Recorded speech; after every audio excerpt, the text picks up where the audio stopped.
চট্টগ্রামের আকাশটা ছিল নীরব। সকালে স্কুলে যাচ্ছিল এক তরুণী, অবাক সরব, বুক ভরা স্বপ্ন, চোখে ছিল আলো। জীবনের বইয়ে লিখেছিল একটা ভালো চাওয়া, ভালো পাওয়ার গাথা। হঠাৎ আকাশে গর্জে উঠল বজ্র।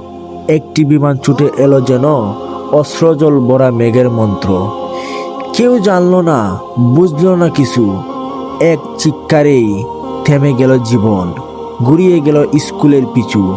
স্কুলের দেওয়ালে ঝুলে আছে চুপচাপ খাতা, তার ভেতরে লেখা, মা আমি হব ডাক্তার, তোমার সাথে থাকবো একসাথে। কিন্তু ভাগ্য লিখলো অন্য গল্প।